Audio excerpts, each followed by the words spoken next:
Knowing who you are. Knowing who you are. Being able to answer this question, who am I? And what do I want? You know, many times when I go out of the country, I am baffled by that question. To explain what is your occupation, I've stood there for 10 minutes. Well, am I a talk show host? Well, I'm more than a talk show host.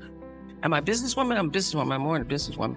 Am I an entrepreneur? I'm more than an entrepreneur. So I just leave it blank or self-employed. So I'm not asking for the roles that you play as daughters. I'm not asking that question. What are the roles that you play as a daughter, as a friend, as a sister? You're going to be a lawyer, you're going to teach, you're going to be a pharmacist.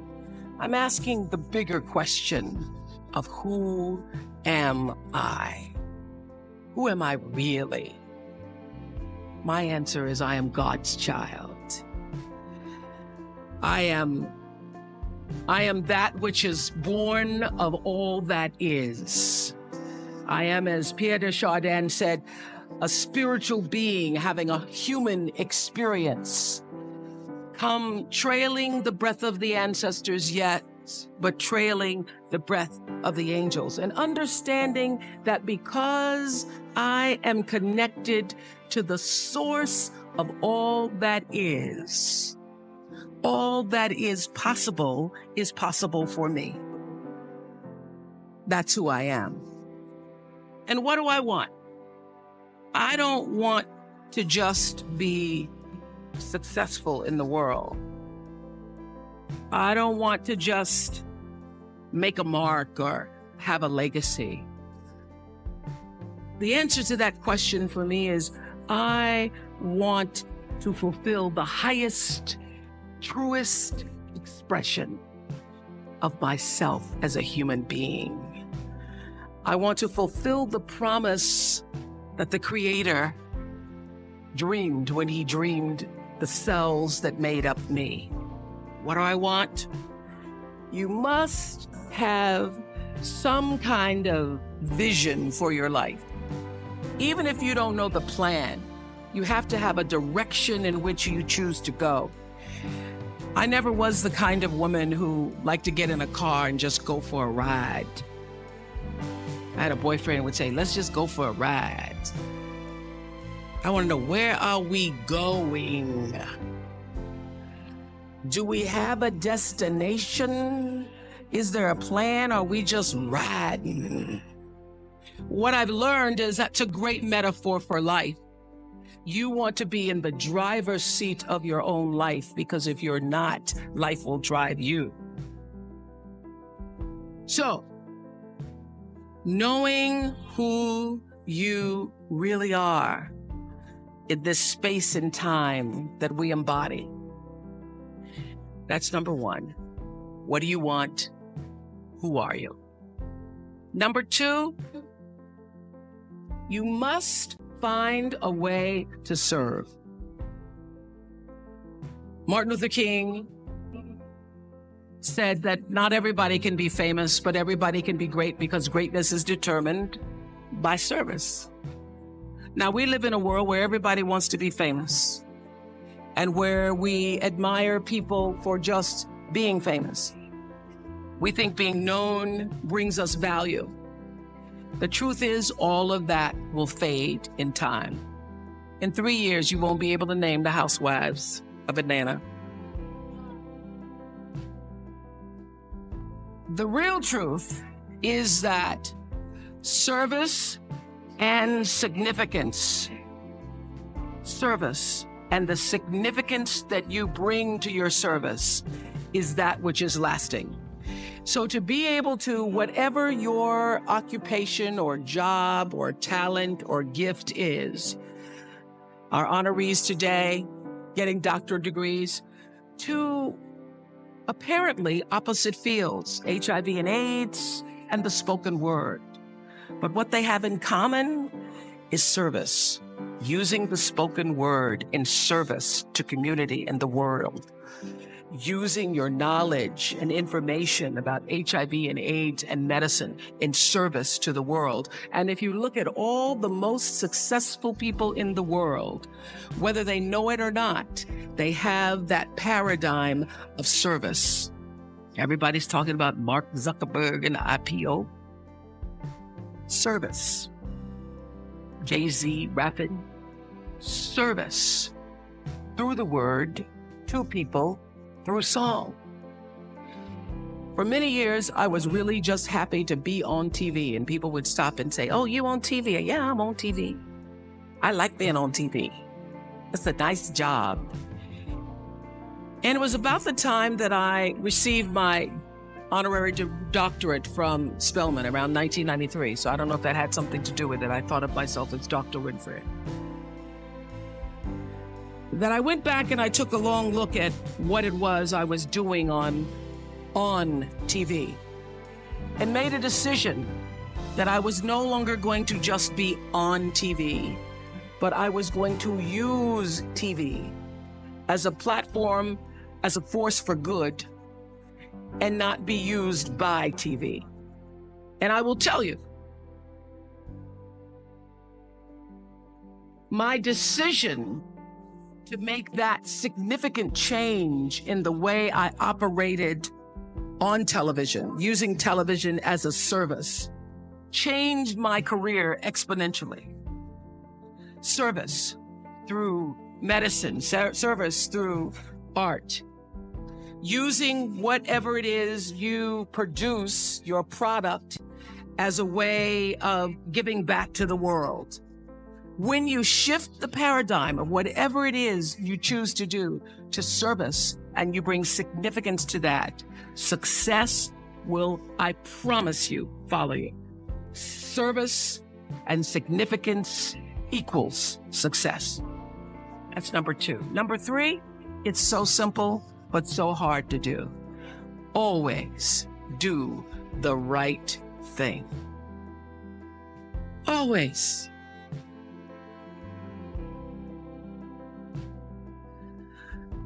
Be excellent. People notice. Think of how you notice. You go to Taco Bell, somebody gives you an extra napkin and some sauce. You notice. You want to go back to that person. Because even at Taco Bell, excellence shows itself. Be excellent. Let excellence be your brand. Everybody talks about building a brand. I never even knew what that was. When people say, "You're a brand," I would say, "No, I'm just Oprah."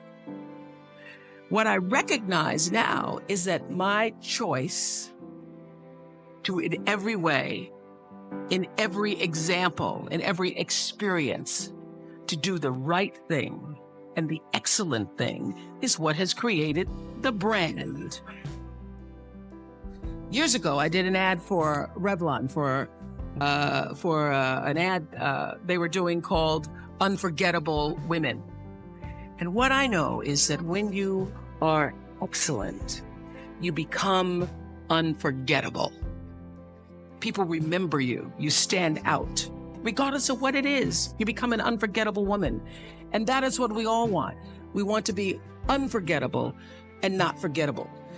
So doing the right thing, even when nobody knows you're doing the right thing, will always bring the right thing to you. I promise you that. Why? Because the third law of motion is always at work. For every action, there's an equal and opposite reaction. That is so true in all of our lives. That's what Newton said. Celia in The Color Purple said it. Everything you even try to do to me, already done to you. Everything you even try to do to me, already done to you. So you don't have to worry about revenge or getting back at somebody, making sure they pay. You just have to do the right thing, and the right thing will follow you even when people don't support it. I remember many times on my show. There are many shows y'all never saw. And the reason you didn't see them is because I got the last vote. And I remember 2010, my team, hardest working team in television, had done this interview with a woman who turns out she was a Sunday school teacher by day and a sex addict at night. Ooh. They were like, you won't believe it. We got her going out, and we got her with the men, and we get to show her, and she was willing to show us everything. I sat down with a woman for an interview that was taped. And during the process of the interview, I said, why are you doing this? And she said, oh, I want to help people. I want to tell my story and I want to help people. I said, do you have children? She says, yes, I have a 10-year-old son. I knew right then this is never going to see the light of day. So we got off the air and I said to the lady, we are not going to air that show. And she said, why?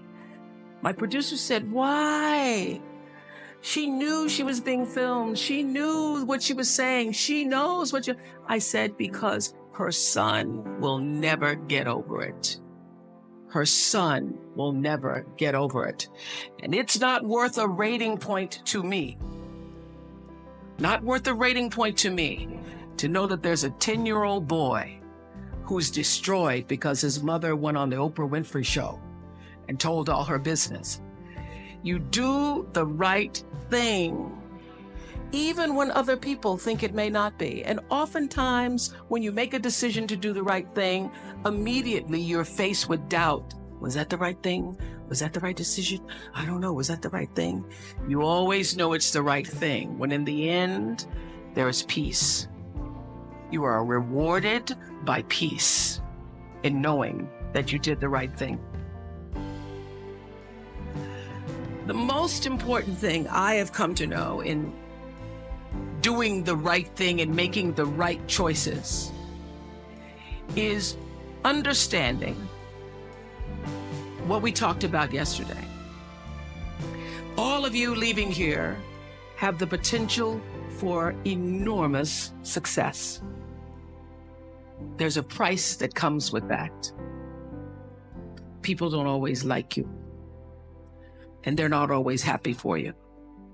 And if you surround yourself with people who are not accustomed to your success, they become fearful. They become scared because you are reflecting back something to them that they don't recognize. Now, they're not going to say, you know, I'm very fearful, because you're reflecting back to me something I don't recognize. They're going to say, you know what they're going to say? They're going to say, who she thinks she is. Who she thinks she is. That only happens when you are around people who do not mean and want and aspire to the best for you. People who want the best for you want you to be your best. So my greatest advice to you is to surround yourself with people who are going to fill your cup until your cup runneth over. So when people say you're so full of yourself, you can say, yeah. Yes, I'm full. I'm so full, my cup runneth over.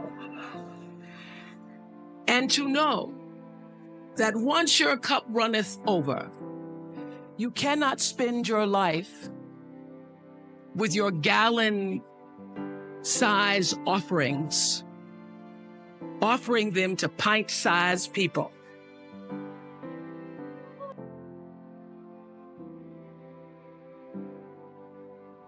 You have got to surround yourself with gallon-sized people who can hang in the same company with you, so that you're not offering your gallons to those little pints out there who can't hold it anyway. Choice to Change the World. I love that song. I love hearing you all sing that song. And what I know for sure is that the biggest choices begin and end with you, your internal big questions. Who do I want to be in the world? My relationship to source energy, to all that is God. I'm not talking about what you believe in God. I'm talking about your experience of that which is all life, which is divine and universal.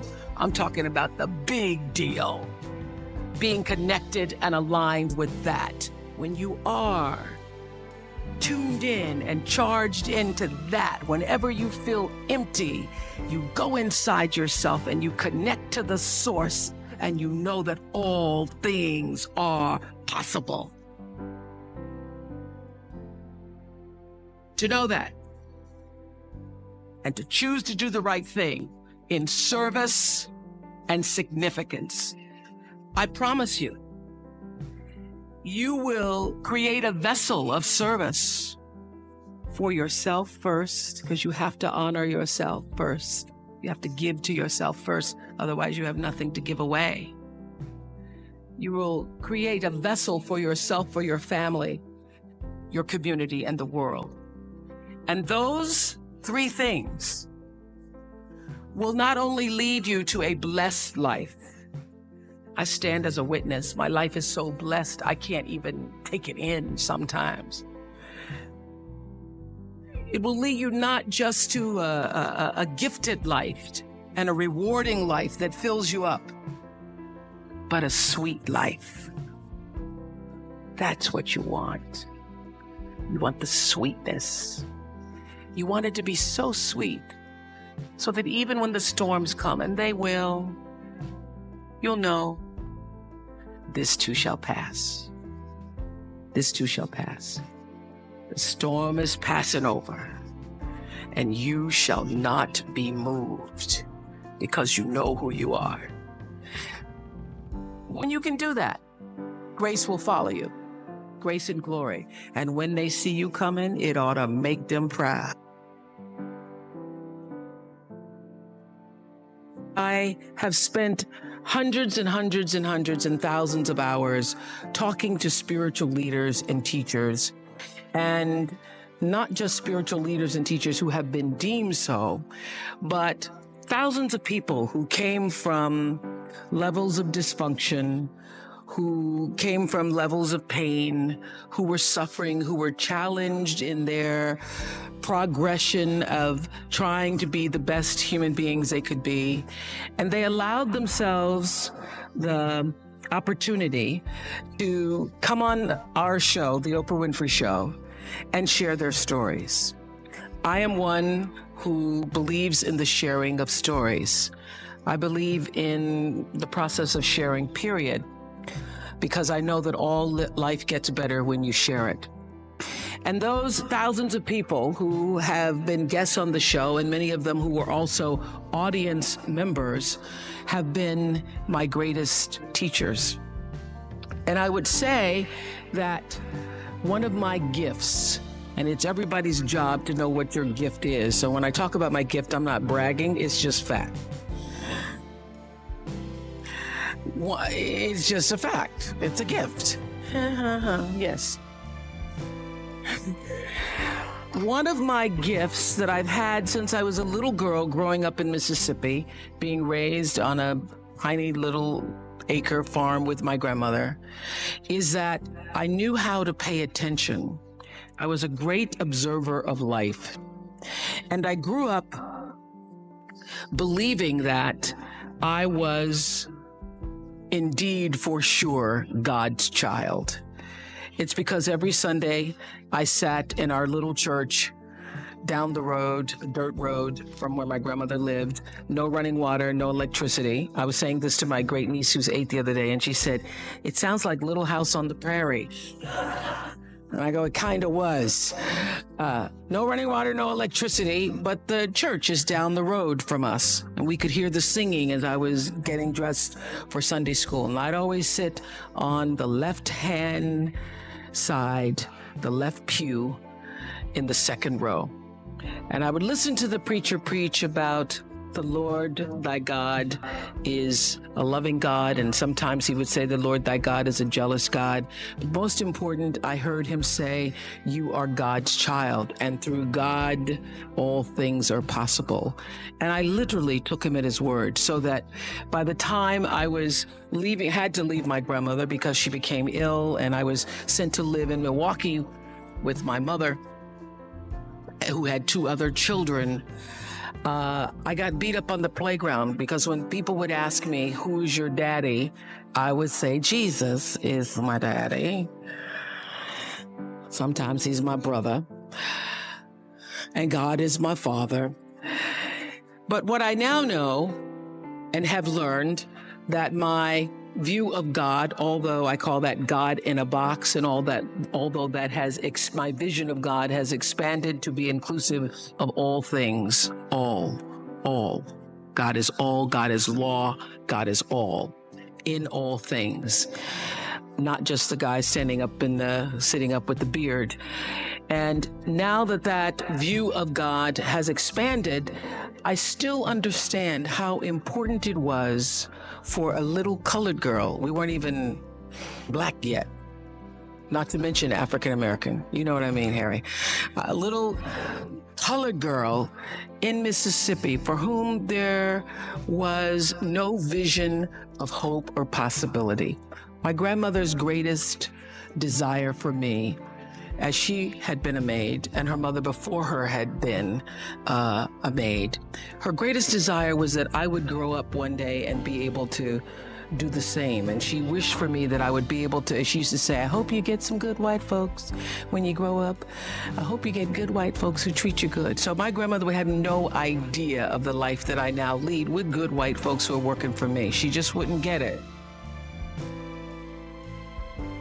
She wouldn't get it.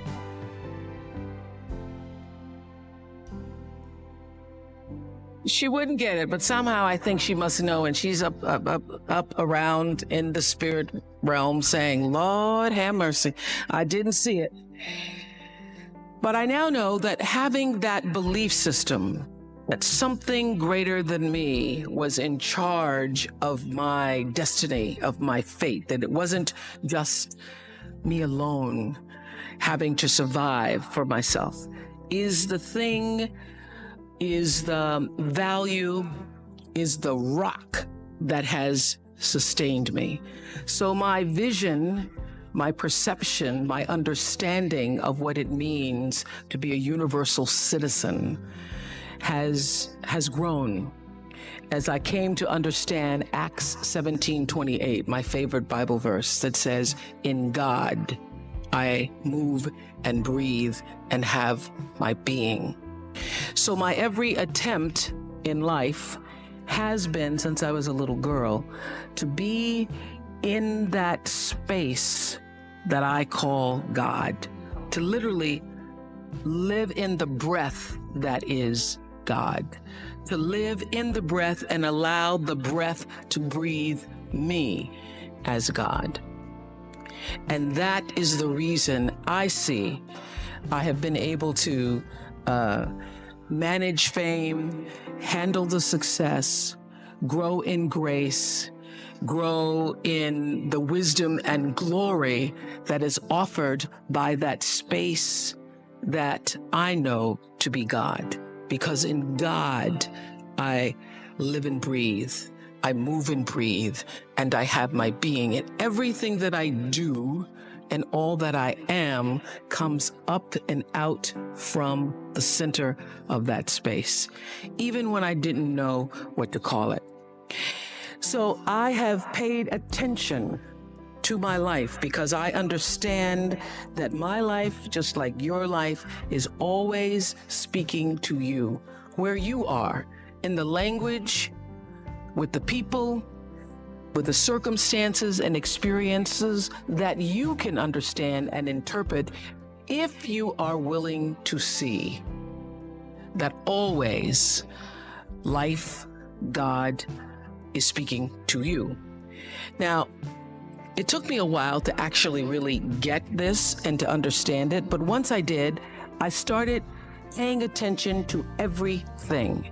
And one of the reasons why I can now accept the fact that I can offer my gatherings of information and wisdom and call myself a spiritual teacher is that every single person who ever came on my show, and I hear there's like 37,000 guests I've talked to, a lot of them came from dysfunction and a lot of them wouldn't appear to be teachers, but every one of them had something to say that was meaningful and valuable and that I could use to grow myself into the best of myself, which is what all of our jobs are.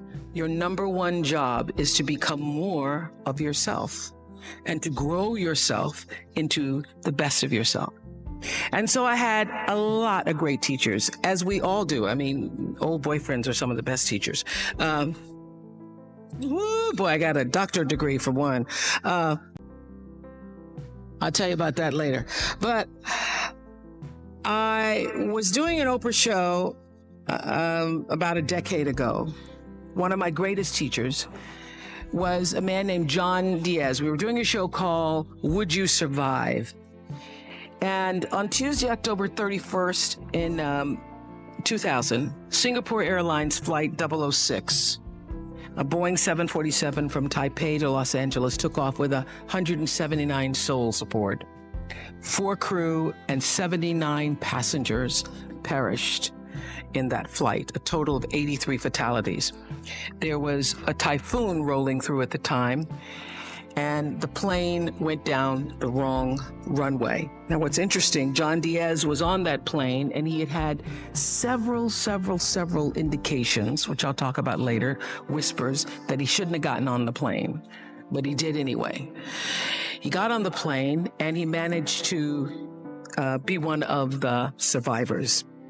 And on the Oprah show, I was asking him, what do you think it was that you were one of the survivors? And I said, do you think it was your position on the plane? Because he was in first class and he was sitting on the right next to an exit door. And he said, yes, I think it might have been the position of the plane. And also my quick thinking, he says, and the fact that I didn't stop moving. So I said, you don't believe, you're not a religious man, you don't believe that there was some kind of divine intervention going on there? He goes, no, I'm not a religious person.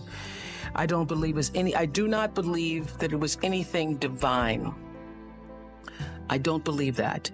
I did see, he said, as I got knocked back into the plane, that it looked like Dante's Inferno, with people strapped into their seats and just burning. And it seemed a bit to me, as I turned and looked backwards, like there was a light coming out of the tops of their heads. I guess you could call it an aura was leaving their bodies, and some lights were brighter than others. It changed, he said, it changed me. It gave me a new kind of spirituality, in a sense that I now believe somehow, I don't know how, but life continues on somehow through that light. And I thought, I'm not a religious man, but I thought the brightness and dimness of the auras were how one lives one's life, so to speak. So that's one of the major things that really has changed with me since then, he says. I want to live my life so my aura, when it leaves, is one of the brightest ones. I got chills when he said that.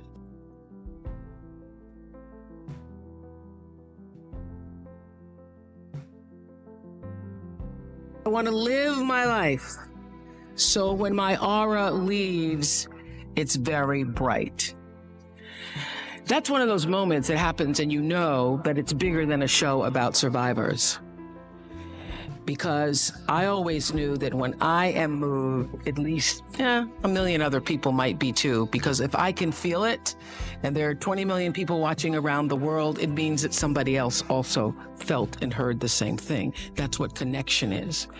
So I thought a lot about that. and thought about it, obviously, in thinking about, in preparing to talk to you all today about how does one lead a meaningful life? Because ultimately, isn't that what we all want?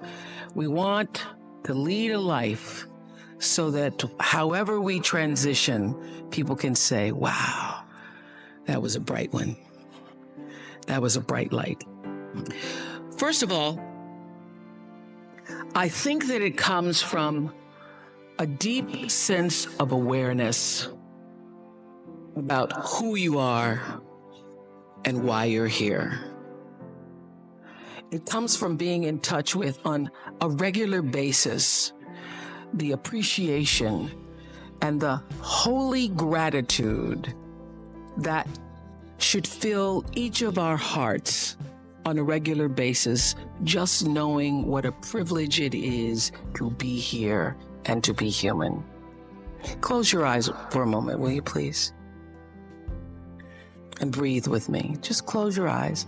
And if you will, put your thumb to your middle finger and gather your other fingers around, and let's feel the vibration and pulse of your personal energy as you take 3 deep breaths with me. Inhale. And as you exhale, just feel the vibration, energy, blood pulsating through your body, through you. And another inhale.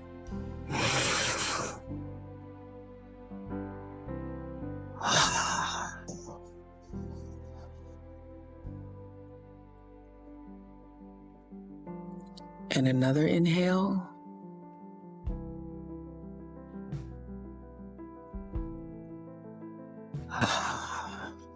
And keep your eyes closed. And let's just think about this day. This day that you have been graced to breathe in and out thousands of times. This day where many of those breaths were taken for granted. You just expected the next one to come. But the truth is, there's no guarantee that the next one comes. This day, how you started your day, what your thoughts were this morning, how you've carried yourself through this day, how you've been allowed to have encounters and experiences, some challenging, some more life-enhancing,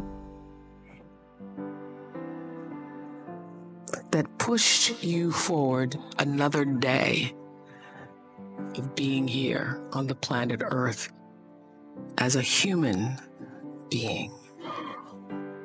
Let's just think about that. After all you've been through, in this day alone, and the many days and years past, how you got here to this prestigious, esteemed university, the choices you made that have brought you to this day.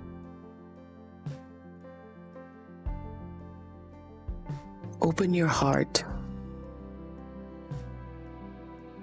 and quietly to yourself say the only prayer that's ever needed. Thank you. Thank you. Thank you. You're still here. And you get another chance this day to do better and be better. Another chance to become more of who you were created what you were created to fulfill. Thank you. Amen. Open your eyes. That's how it starts. That is the foundation for meaning and purpose in your life, is to bring yourself back to your breath.